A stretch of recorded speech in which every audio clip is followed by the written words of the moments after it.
Magandang umaga po sa ating lahat, JTG family. Bago po tayo magsimula, konting paalala sa ating announcement.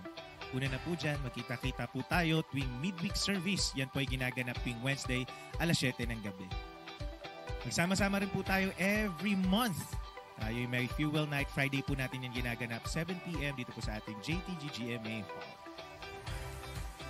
Also, we would like to encourage everyone at full capacity na po tayo sa ating Sunday worship service. Meron po tayong 8 a.m. at 10 a.m. That's on-site. At nagsusupport tayo online 10 a.m. to 11:30 a.m. at jtg.gma.ph. And finally, we encourage everyone, sumali na kayo sa ating mga small groups. May 3 pamamaraan kung paano po tayo sasali. Meron po tayong Bible study group, discipleship group, at connect group. According to your age, we have youth, young adults, and men's and women's connect group.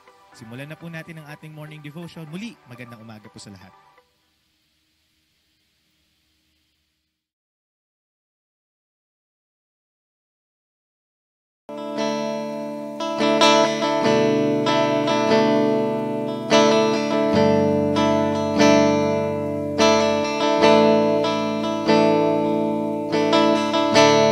Di na kayang mabuhay kung wala ka,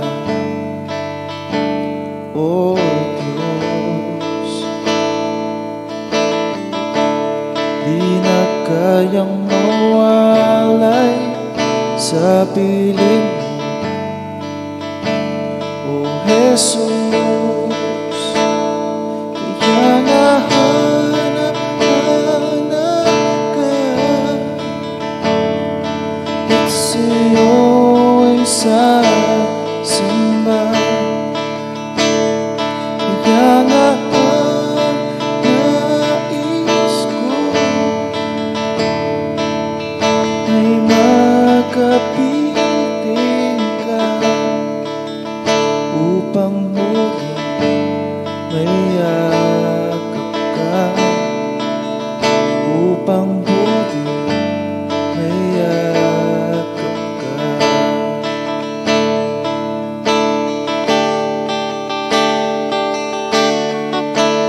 Di na kayang mabuhay kung wala ka, O Diyos. Di na kayang mawalay sa piling mo, O Jesus. Kaya nga hanap-hanap ka at sa'yo'y sasamba. Kaya nga ang nais ko ay makapiling ka upang muling mayakap ka, upang muling mayakap ka. Kaya nga hanap-hanap ka at sa'yo'y sasamba. Kaya nga ang nais ko ay makapiling ka upang muling mayakap ka, upang muling mayakap ka, upang muling mayakap ka, upang muling mayakap ka.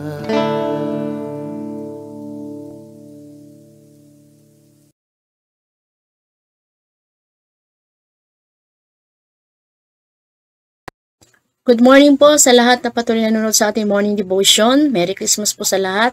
Alam ko po ng umaga nyo po ay punong-puno ng pagpapala na nagbubuhat sa ating Panginoon. Ngayon po ay patuloy tayo mag-aaral ng salita ng Diyos. Tayo po muna ay manalangin. Panginoon, samahan mo kami o Diyos sa umagang ito, sa aming pag-aaral. Bigyan mo ng karunungan, kaunawaan. Magpahayag ka sa aming puso at kayo po ang manguna sa amin sa oras na ito. Sa pangalan ni Jesus. Amen. Okay po, sa oras na ito, tayo po ay mag-aaral ng salita ng Diyos. Buksan po natin ang salita ng Panginoon dito sa John chapter 3 verse 16. Alam na po natin itong verse na ito at kahit ang mga bata po ay alam po at memorize ang verse na ito. Pero ngayong umaga, atin po itong pag-aaralan word by word.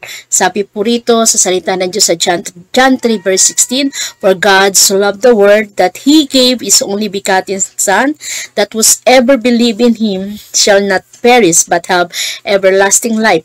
Ano po, ang ating pag-aaralan po ay the heart of the gospel. Ibig sabihin po, ang gospel ay good news at ito po yung good news na ibinigay, pinahayag sa atin upang patuloy natin maintindihan yung mensahe at yung ginawa ng Panginoon at ang pagmamahal ng Diyos.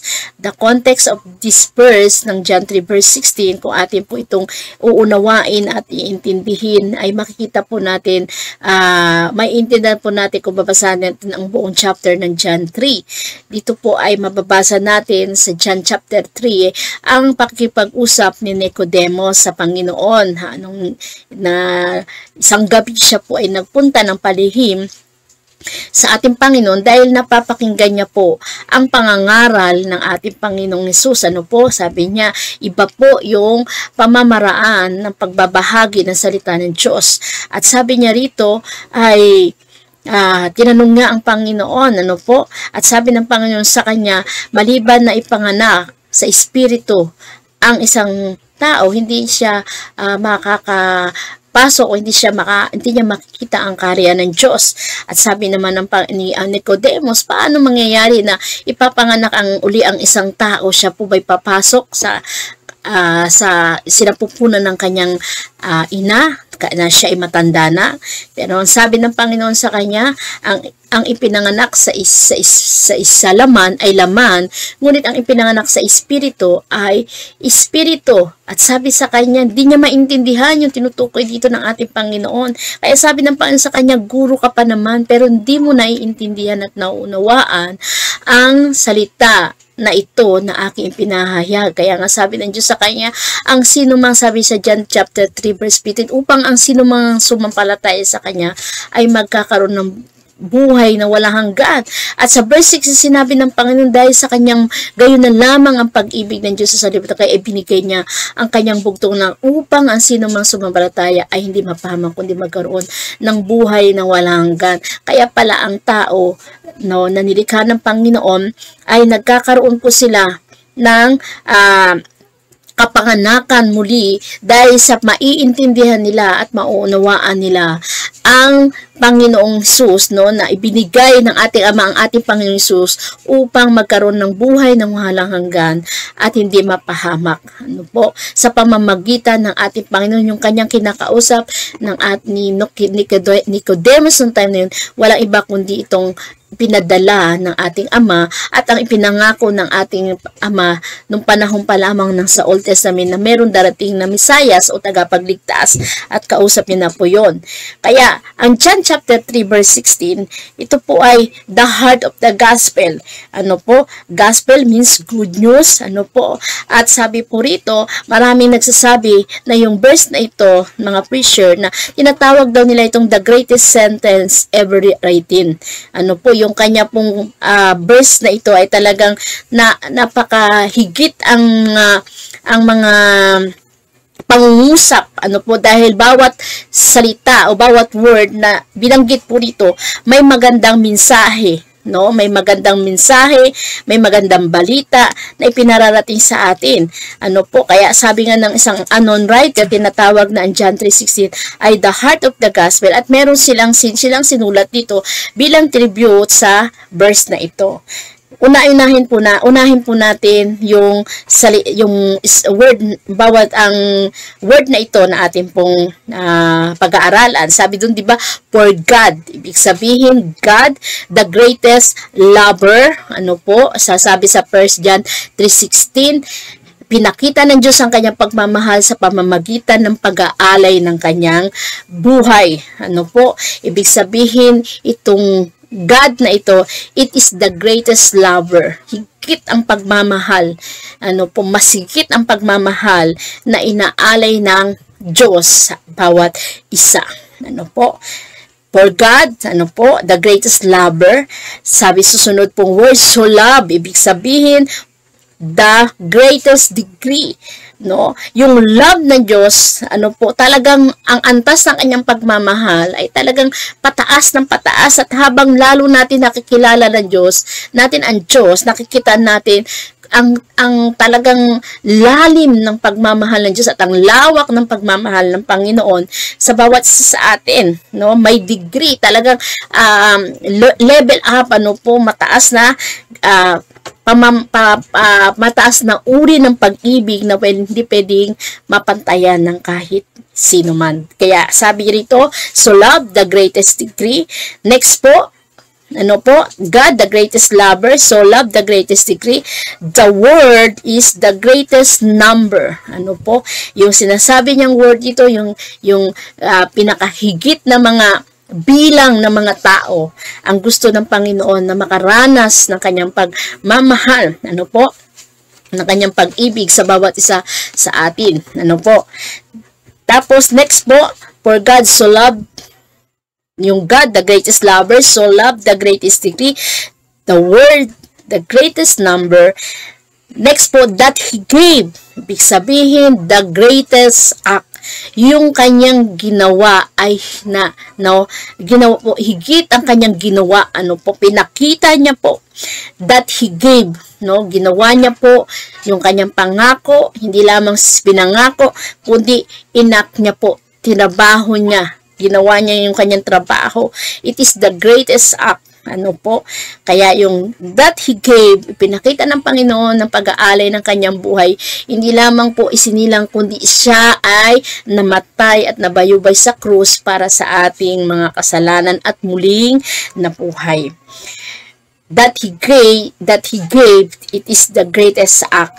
Next po, His only begotten Son. Ano po, it is the greatest gift, ano po, that He is only begotten Son.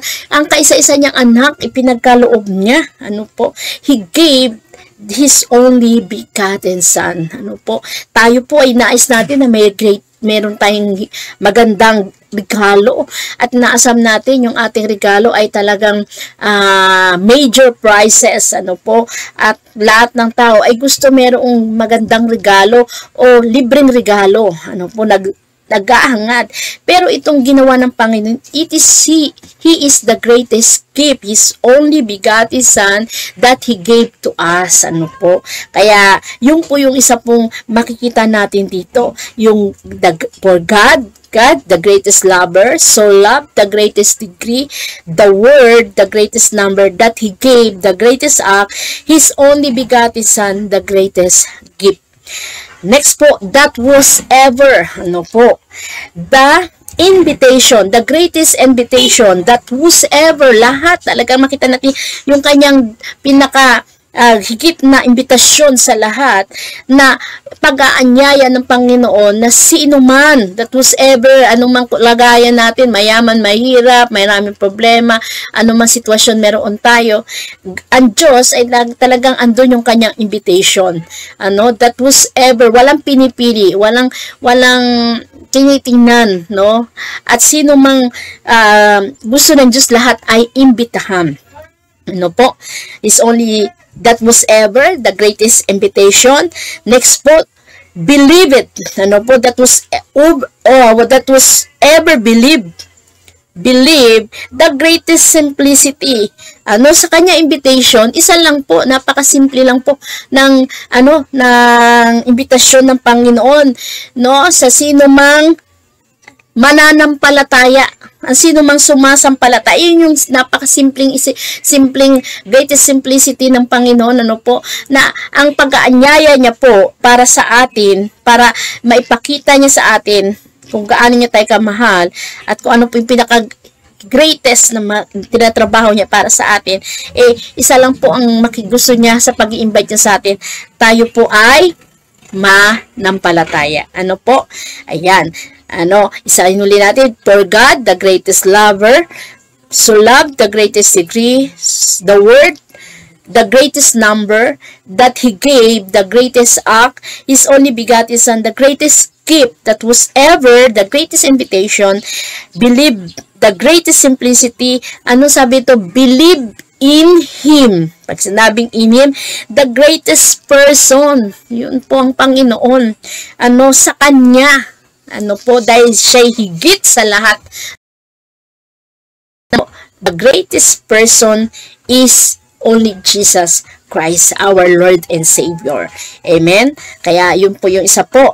Next po, in Him should not perish. Sabi rito, the greatest deliverance. Biruin mo, isa kanyang pag-aanyaya ng tayo ay manampalataya sa ating Panginoong Hesus. Tayo po ay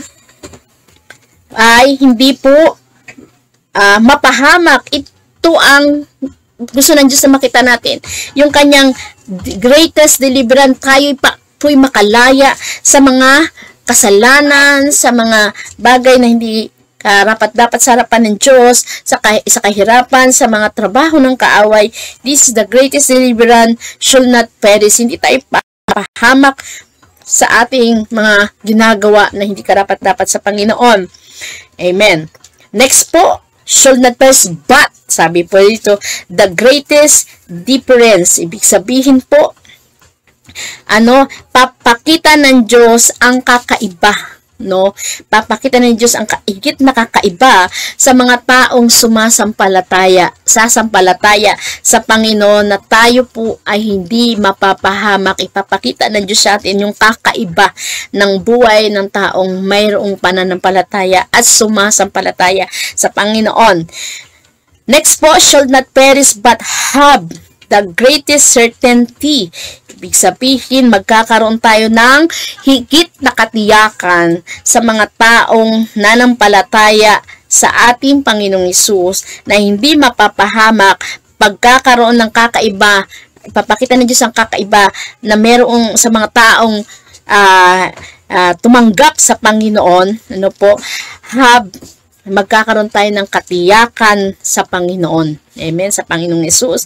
At the last po, have everlasting life, the greatest position. Ibig sabihin, dahil tayo po ay nanampalataya, hindi tayo mapapahamak at magkakaroon tayo, magiging pagmamay-ari na tayo ng ating Panginoon. Kaya sa bawat pala mga word na ito, merong magandang pangako ang Diyos, isa-isahin huli natin. God, the greatest lover, so love the greatest degree, the word, so love the word, the greatest number, God so loved the word that He gave the greatest act, His only begotten Son, the greatest gift, that was ever the greatest invitation, believe, the greatest simplicity, in Him, the greatest person, should not perish, the greatest deliverance, but the greatest difference, have the greatest certainty o katiyakan, everlasting life, the position. Ibig sabihin, tayo po ay pagmamay-ari na ng Diyos. Yun po yung isa sa mga gusto ng Diyos na maintindihan natin, yung nihing mo ng gospel na ito. Ano po ba yung puso ng gospel na ito? Because it is about love. It is about love, the love of God in sending His Son, kung paano isinendang Ama ang kanyang anak, ipinakita niya ang kanyang pagmamahal, at pagkatapos nito, the love of Jesus in dying on the cross, pinakita niya po ang pagmamahal niya sa kamatayan doon sa krus.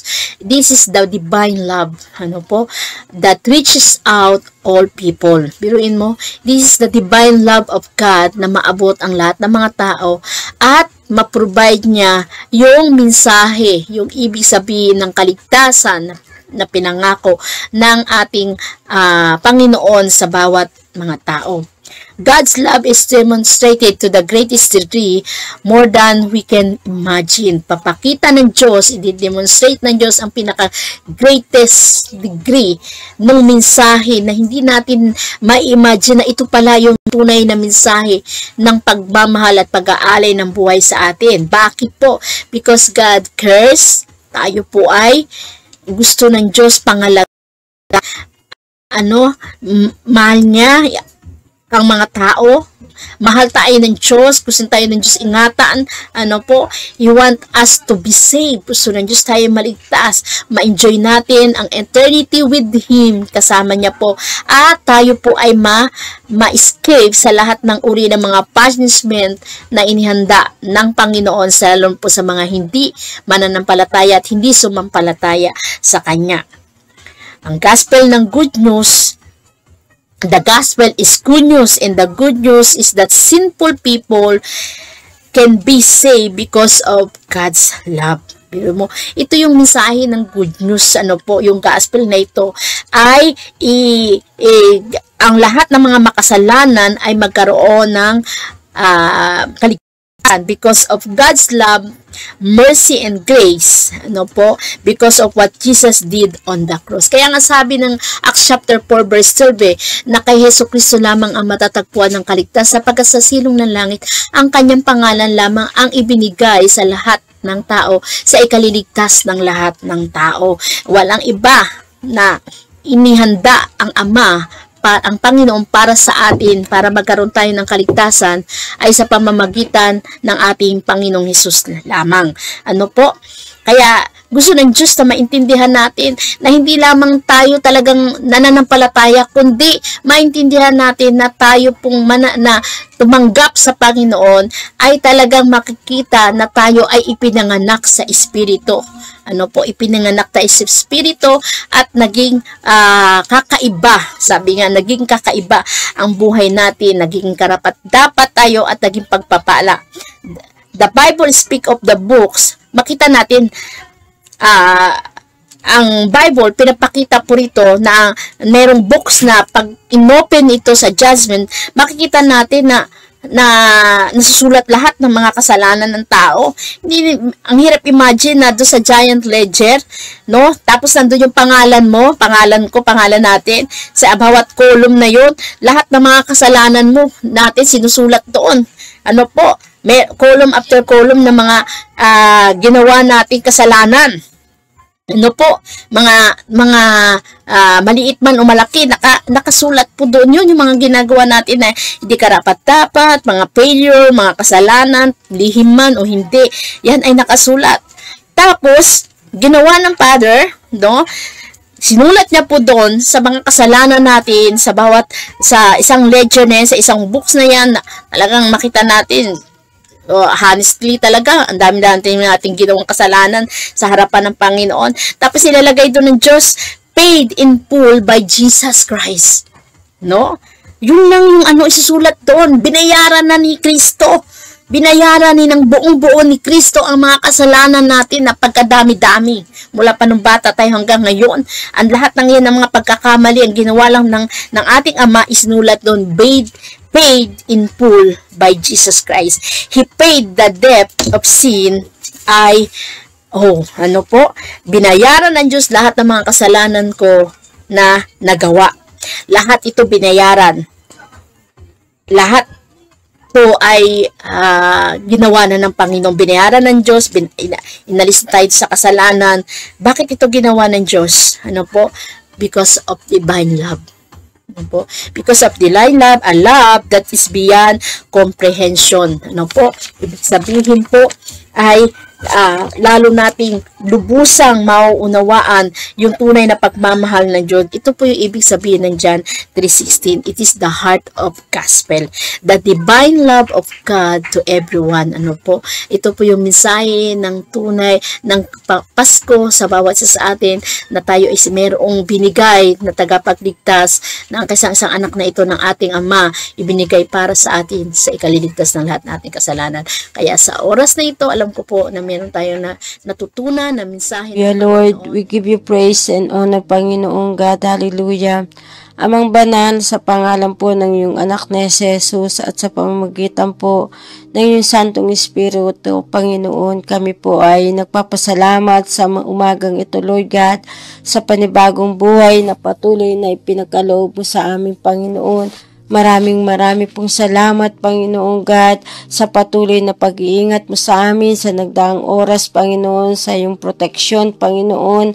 Marami pong salamat, Panginoon God, sa kalakasan na patuloy na ipinagkakaloob mo sa bawat isa, Panginoong God. Lord God, marami po salamat sa umagang to sa ginamit mo po, Panginoon, na naghayag ng iyong salita, Panginoon. Dalangin ko po na patuloy mo siyang palakasin, patuloy mo siya pagpalain, Panginoon, at i-provide ang lahat ng pangangailangan niya, Panginoon, sampu ng kanyang mga mahal sa buhay, Panginoon God. Patuloy mo siyang patatagin at palakasin po, Panginoon God. Lord God, samahan mo po kami sa umagang ito, Panginoon God, na patuloy, God, na ikaw po, Panginoon, ang patuloy na madakila sa aming buhay. Tulungan mo po kami, Holy Spirit, na mamuhay, na may kabanalan, na kasama ka po namin, Panginoon. Tulungan mo po kami na mas lalo po naming maintindihan ang iyong mga salita, Panginoon, sa buhay ng bawat isa, Panginoon, upang sa ganun, Panginoon God, mas lalo po kaming magkaroon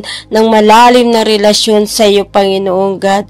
Marami po salamat sa ginagawa mo sa buhay ng bawat isa, Panginoon God, at patuloy, Panginoon God, lagi naming makita, Panginoon, yung mga kabutihan mo na ginagawa mo sa buhay ng bawat isa. Marami po salamat, Panginoon, sa pagmamahal mo na hindi nagbabago, Panginoon, sa aming mga buhay, Panginoon God. Kaya, Lord God, sa umagang ito, sa araw na ito, Lord God, samahan mo po kami, nakasama ka po namin, Holy Spirit, sa lahat ng aming gagawin, Panginoon, ang iyong pag-iingat at proteksyon sa buhay ng bawat isa, Panginoon God. Marami po salamat sa umagang ito, Panginoon God. Patuloy ka namin pupurihin, patuloy ka namin dadakilain at pasasalamatan sa buhay ng bawat isa, Panginoon. Kaya, Lord God, muli ibinabalik ko po sa iyo ang mataas na papurit, pasasalamat sa tanging pangalan ni Jesus. Amen.